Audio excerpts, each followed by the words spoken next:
Hi, உன்னோட அனுபவத்தில் ஒரு சில டிப்ஸு சொல்லலாம், குக்கிங் டிப்ஸு. சமையல் டிப்ஸு, மற்ற வெளி டிப்ஸு, எனக்கு தெரிஞ்ச எல்லாத்தையும் நான் உங்களுக்கு சொல்லித்தரேன். ஒவ்வொரு வீடியோலையும் சொல்லு. டெய்லி ஒவ்வொரு வீடியோலையும் ரெண்டு ரெண்டு டிப்ஸ் இந்த மாதிரி சொல்லு. ஓகேப்பா. Very good welcome. தேங்க்யூ. நானும் சீனியர் சிட்டிசன் 2015 ஆரம்பித்தேன் யூடியூப்பு. நடுவில் கொஞ்சம் உடம்பு முடியாதால 2 பேரும் நாங்கள் பண்ண முடியாமல் போயிட்டு இப்போ மறுபடியும் நான் கண்டினியூ பண்ணுறேன். இப்போ ஒரு மாதமாக நீங்கள் கொஞ்சம் please subscribe my channel, like my channel, share my channel. அனைவருக்கும் வணக்கம். நல்லா உடம்பை பார்த்துக்கணும். நல்லா சமையல் டிப்ஸ் எல்லாம் நல்லா இதுவாக இருந்துச்சுன்னா தான் நம்ம சமையல் நல்லா சூப்பராக இதெல்லாம் ஃபாலோ பண்ணால் நல்லா ஹெல்த்தி பாடியாக இருப்போம். நம்ம ஆரோக்கியமாக இருக்கலாம், நீண்ட நாட்கள் வாழலாம். அதெல்லாம் கொஞ்சம் கொஞ்சம் தெரிஞ்சதே நான் சொல்கிறேன், தப்பாக நினச்சிக்காதீங்க. நீங்களும் இதை ஃபாலோ பண்ணுங்கள். முதல்ல நம்ம வீட்டில் காயெல்லாம் இல்லை, வாங்க முடியல, கடை ரொம்ப தூரம் இருக்குது அப்படின்னா என்ன பண்ணுறீங்க, நீங்கள் சில நாள் நீங்கள் அப்பளம்லாம் பொரிச்சிக்கலாம். அப்பளம் சுடலாம். இதுலையே கேஸ் ஸ்டவ்லேயே நம்ம சுட்டுக்கலாம், பொரிக்கலாம். இதெல்லாம் நம்ம தொட்டுக்க சாப்பிட்டுக்கலாம். அடுத்தது நம்ம கத்திரிக்காய், வெண்டைக்காய் அதெல்லாம் கார குழம்பு பண்ணும்போது நம்ம கொஞ்சம் ஜீரகம் பொடியை நம்ம சேர்த்துட்டா நல்லா ருசியாக இருக்கும். ஜீரகம் பொடியை சேர்த்துக்கலாம்.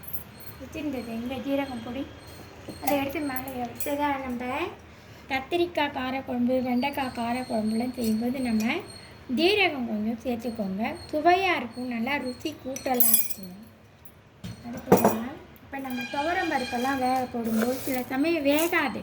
அதுக்காக நம்ம நல்லெண்ணெயை கொஞ்சம் ஆட் பண்ணிக்கலாம். அதோட அடுத்தது இந்த துவரம் பருப்புலேயே நம்ம கொள்ளு கூட சேர்த்து வேக விடலாம். ஏன்னா நம்மளோட உடம்புல இருக்கிற கார இந்த கொழுப்பெல்லாம் வெளியேறும்.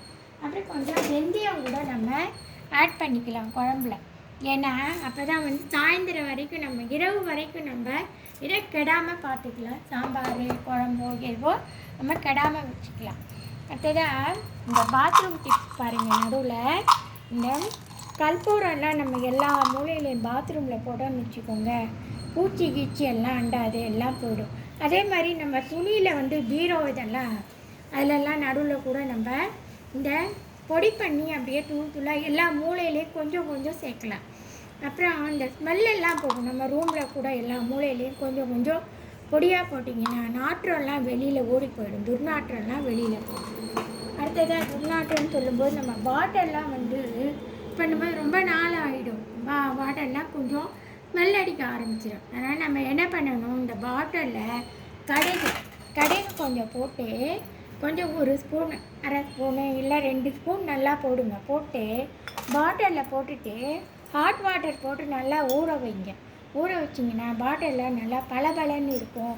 உள்ளே இருக்கிற அந்த வாடையெல்லாம் வெளியில் போடும். கொஞ்சம் சுத்தமாகவும் இருக்கும். பாட்டிலில் பார்க்குறதுக்கு பளபளன்னு இருக்கும். எல்லா பொருளையும் நம்ம இது உள்ளே போட்டு வச்சா இது கெடாமல் இருக்கும். அடுத்ததாக நம்ம வேர்க்கடலை இதெல்லாம் நான் நேற்றே உங்களுக்கு சொல்லியிருக்கேன். இந்த கலவை சாதம், இந்த சாம்பார், பொரியல், கூட்டு, கறி எல்லாம் பண்ணும்போது நம்ம பொடி பண்ணி இதை வேர்க்கடலையை சேர்த்துக்கலாம். நல்ல உடம்பும் ஆரோக்கியமாக இருக்கும், ப்ரோட்டீன் கிடைக்கும் வேர்க்கடலையிலேருந்து. அடுத்ததாக நம்ம இந்த பீட்ரூட்டு, கேரட்லாம் இருக்குது பாருங்கள். கேரட், பீட்ரூட்டை நம்ம ரொம்ப வாடி போச்சுன்னா நம்ம என்ன பண்ணுறோம், இந்த உப்பு கொஞ்சம் 1 ஸ்பூனு, 1 லிட்டருக்கு 1 ஸ்பூனு தண்ணி இதை ஆட் பண்ணி 1 ஸ்பூன் உப்பை போட்டு கொஞ்சம் ஊற வச்சிங்கன்னா அரை மணி நேரம் காய் ஃப்ரெஷ்ஷாக ஆகிடுங்க. இன்னும் நான் நிறைய டிப்ஸ் எல்லாம் சொல்கிறேன். என்னோடய வீடியோவெல்லாம் நல்லா யூடியூப் வீடியோ ஷார்ட்ஸ் எல்லாம் கொஞ்சம் ஃபாலோ பண்ணுங்கள், லைக் பண்ணுங்கள், சப்ஸ்கிரைப் பண்ணுங்கள், ஷேர் பண்ணுங்கள். Thank you guys. நன்றி, வணக்கம்.